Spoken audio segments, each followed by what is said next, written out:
Hey there, Fight here with a case study you'll find useful if you do high-end consulting or anything to do with the corporate world. So what we've got here is an email I got from Kissmetrics, and in there it says, hi Fight, every digital marketer knows about the call to action, but how many really understand the call to action? I'm afraid not very many, but you don't have to be one of them. Okay, that is all very well done. So basically, they're now talking about how the call to action has a fascinating psychology behind it, and if you know how to do that, if you understand it, you instantly become a more effective marketer. Now, all of this here is great copy. All you need to do is understand the psychology, and you instantly become a more effective marketer. Who wouldn't want that?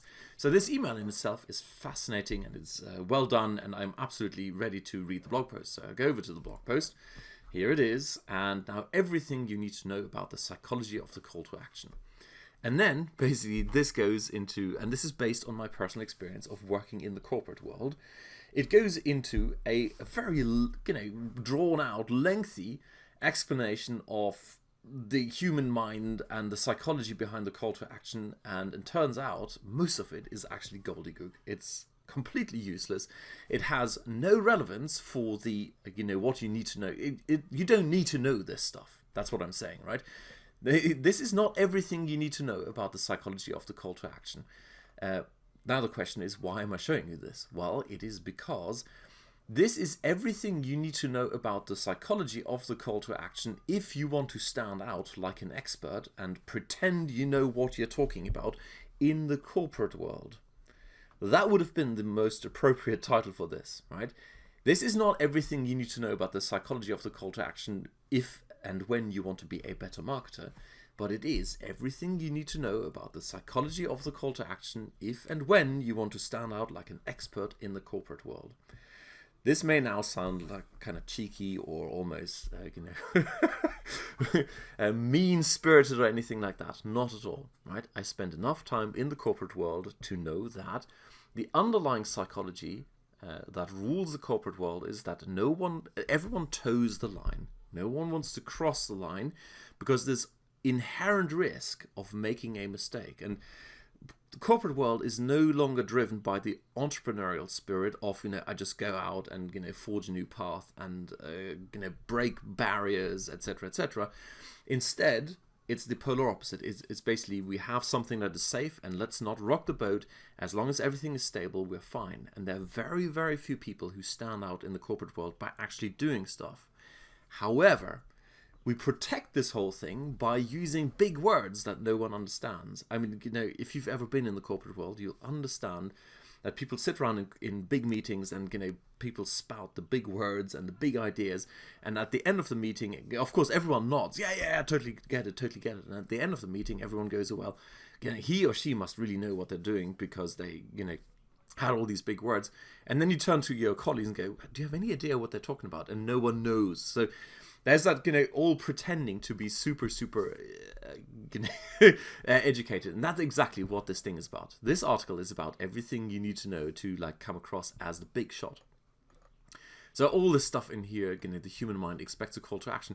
That's all very well. And it's about basically filling in patterns. And he's saying the pattern we've come to expect is basically at the end there is a call to action, and if it's not there, it creates some kind of disconnect or dissonance, and therefore why would you want to do that? Well, actually, I would argue you should definitely test the polar opposite, which is basically not have a call to action there, because dissonance is something that really wakes you up. If it's just a pattern, like this one here, the pattern he shows here is like A, B, C, or 12, 13, 14.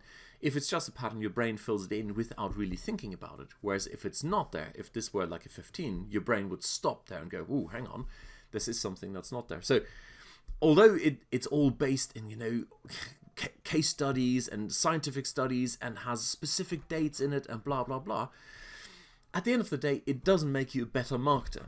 And it goes down here, tantalizes our innate sense of curiosity. Lots of big words in there. And trust me, I've been there, right? When I got started, I just left academia. I left the big corporate world. And I was using big words. And at the end of the day, that doesn't really help anyone.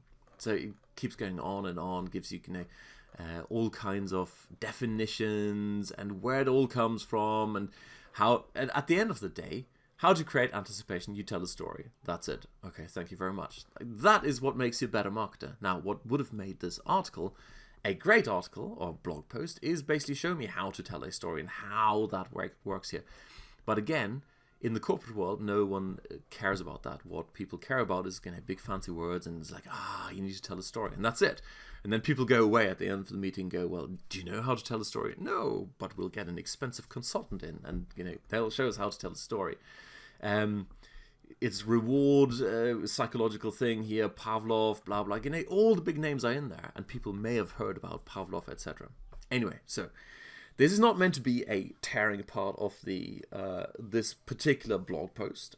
I think it's a very fine example of how you can use big words to impress the corporate world. Okay, so if that is your target audience, if you're going after the corporate world, this is the kind of content that sadly, in my opinion, still impresses, where people go, this stuff is so big, clearly the expert who wrote it knows what they're talking about, despite the fact that it is of no practical use, because the stuff that really matters, like for example, you go tell a story, is not expanded upon, and that is really what makes you a better marketer.